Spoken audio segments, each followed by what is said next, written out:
Here's your ultimate guide to napping on the go with your little one. Do you often worry about leaving your house unsure how your little one will nap while on the go? Curious about how you manage naps while you're running errands, doing school pickups or drop-offs, or attending social events? Let's explore how to help your little one sleep anywhere, ensure naps on the go are safe, and how to adjust their schedule after those unexpected naps. So how often should you let your little one nap on the go? Allowing flexibility in your little one's routine is important and sometimes necessary. So parents, it's okay for your little one to have naps on the go. You might have an older child with school pickups and drop-offs, you might have a doctor's appointment, or you might have plans for a fun day with friends. In these situations, your little one will need a nap outside of the house. Naps on the go is just a natural part of life with a little one. However, hear me out. This does not mean neglecting consistency and routines altogether. Naps at home in the ideal sleep environment are important too. If your baby is under 5 months old, they may be taking multiple naps in the day.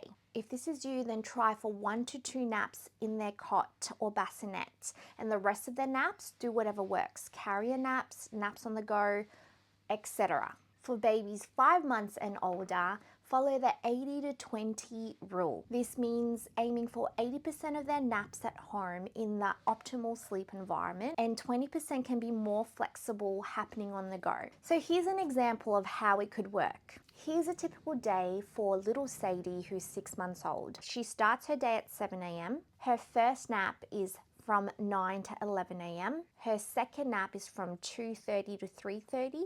Her third nap is from 5 to 5:30, and her bedtime's at 7:30. Mum wants to take Sadie to a 10:30 a.m. playgroup, which is in the middle of her nap.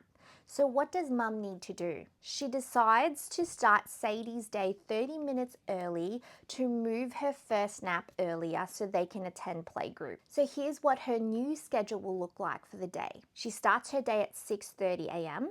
Her first nap is from 8:30 to 10 a.m., which is earlier than usual, and Mum gets her up at 10 a.m. to quickly feed her before going to playgroup. She attends playgroup from 10:30 to 12 p.m. Then she's home in time for her second nap, which is from 12:30 to 2 p.m., her third nap at 4:30 to 5 p.m., and her bedtime at 7 p.m. Then the next day, Sadie's schedule goes back to normal. So how can you get your little one to nap or sleep anywhere? Some babies naturally fall asleep wherever they are, while others find it harder to sleep when they're outside of their usual sleep environment. But here are some tips to help your little one sleep anywhere. Number 1 is watch for their sleepy cues and give them age-appropriate wake windows. Wherever your baby is sleeping, sticking to age-appropriate wake windows, which I've shared in the link below, ensures that they are building the right amount of sleep pressure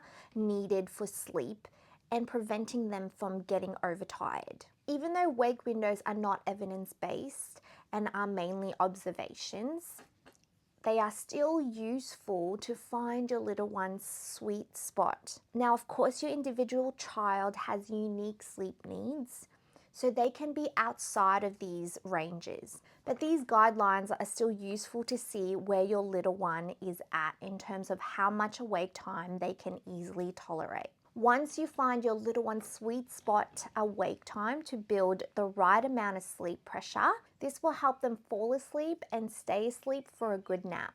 If you've got plans and you're aiming for a car nap, try leaving 15 minutes early before the end of their wake window. This gives them time to settle and be ready to sleep as you start your drive. My tip number 2 is do a shortened version of their nap time or bedtime routine. Before heading out for a nap on the go, do a quick version of their nap time or bedtime routine.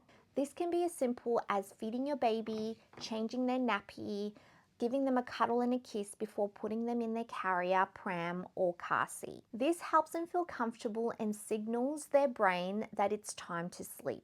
Number 3 is create a conducive sleep environment as best as you can. For a car nap, try using a portable sound machine and car window shades to help block out any sunlight. Bring your baby's sleep associations such as their comforter or lovey, or a dummy if they're taking one. If your little one is napping in the pram, try using a snooze shade. This is one of my favorite baby products that is a game changer. It's basically a breathable cover for your little one's pram, which darkens it and also prevents your little one from getting distracted by their environment. Also use a portable sound machine to block out any external noise and bring your little one sleep associations. If your little one is napping or sleeping at a friend's house or you're on vacation, make sure to bring a porta cot for safe sleep. Try to find a dark room, or if that's not possible, then try using a portable block-out blind with suctions that stick to their windows, or use a snooze shade for porta cots. If you'd like to purchase a snooze shade for a pram or a porta cot for your little one, see the link below with a 10% off discount. Creating a familiar sleep environment helps reduce distractions and encourages your baby to fall asleep and stay asleep. My next tip is to be flexible and adjust their schedule if needed. Naps on the go don't always work out perfectly, and that's okay. Watch your baby and adjust as needed. If they fall asleep just before you reach the shops, then stay in the car a bit longer. If the car nap doesn't happen, try using a carrier when you arrive at your destination.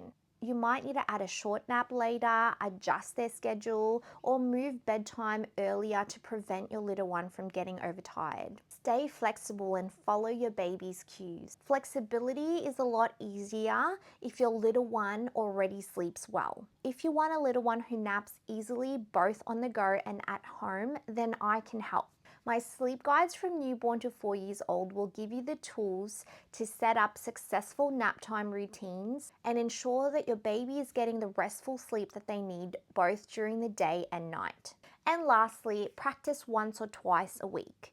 Like with anything, practice is essential.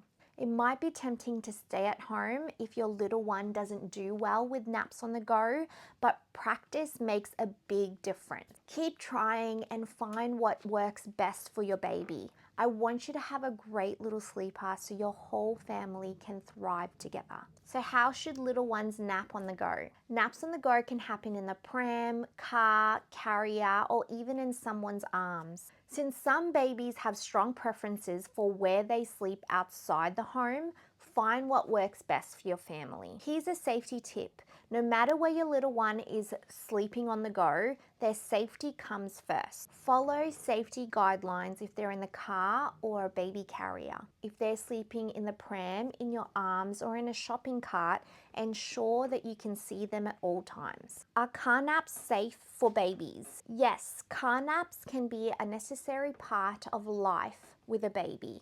But here are a few important things to remember. Number 1, make sure that your baby is buckled in their car seat and that their seat is properly installed. Number 2, when you reach your destination, move your baby into a safe sleeping space. And lastly, an adult should always be in the car while the baby sleeps. Now let's chat about accidental naps and how you can adjust your little one's schedule. Sometimes car naps are planned and other times your baby might sleep unexpectedly. Here's how to adjust your schedule based on a car nap. For car naps, 30 minutes or less, wake your baby up once you have reached your destination. Then you will extend their current wake window by 10 to 45 minutes depending on their age and their sleepy cues. For car naps, 30 minutes or more, this will count as a full nap, and that's okay. If possible, extend their nap, take the long way home, and maybe sit in the car for a little while. After they wake, provide a full wake window before their next nap or bedtime. Here's how this might look in your day. Your 5-month-old falls asleep in the car at 8:30 a.m., but their nap is not supposed to be until 9 a.m. However, you need to do a few errands, so you let your little one sleep a little bit longer. So while your little one sleeps, you might drop off some baby clothes at a friend's house that your little one has outgrown. You grab a coffee and take the long way home. Your little one ends up sleeping from 8:30 to 9:10 a.m. Because this car nap is more than 30 minutes, you are going to count this as a full nap and give your little one a full wake window of 2 to 2.5 hours before his second nap. What if your baby doesn't like sleeping in the pram anymore? That's okay. If your little one no longer sleeps in the pram, think about where they will nap. Will they nap in the car? If so, try leaving a bit earlier that day. Will they nap in the carrier? Sometimes this still works for older toddlers. Should you bring a porta cot to your friend's house? Do you need to plan a nap at home? If so, you can shift their nap to be earlier or later. Sometimes you need to be creative to make naps on the go work. What if your baby is on one nap? How do you navigate a nap on the go? If this is you, think about whether it's best to shift their nap earlier or later that day to fit in a nap at home. If a nap at home is not possible, keep these things in mind. Number 1, the nap on the go may be shorter than usual and may only be 45 minutes instead of their usual 2 to 3 hours. If it's a short nap, plan for an earlier bedtime. Number 2, you can't force a nap, so just focus on the things that are within your control, like creating an optimal sleep environment as best as you can and see what happens. If they don't nap, move bedtime earlier. And lastly, remember the 80-20 rule. If your baby is down to one nap, aim for majority of their naps at home, but an occasional nap on the go about once or twice a week will help keep the balance between rest and flexibility. What if your little one falls asleep before bedtime on your way home? If you anticipate still being out closer to your little one's bedtime, then plan ahead. Bring their pajamas and nappy and change them before you get in the car. When you get home, just transfer them into their cot. If they wake up, do a shortened version of their bedtime routine and then put them down. But what if you didn't plan ahead and your little one falls asleep on your way home from a family dinner? No need to panic. If it's bedtime when you get home, do a shortened version of their bedtime routine before putting them down. If there's still time left in their wake window, follow the 30-minute rule that I mentioned earlier and add a few extra minutes if needed. Bedtime might be later than usual, but that's okay. Flexibility allows you to enjoy life while still having a great little sleeper. If sleep has always been a challenge, whether it's a nap on the go or at home, I am here to help. I have sleep guides available and I also have one-on-one support packages. I will walk you through a step-by-step approach that keeps you emotionally connected with your little one whilst helping them sleep 10 to 12 hours at night and take solid naps. Plus, I'll provide practical tips for handling regressions, transitions, and any other hurdles you may encounter in your little one's sleep journey. If you'd like to find out more about my support packages, then book a free 15-minute discovery call. The link is below. Need more help? Click the link below. If this was helpful, hit like and subscribe for more.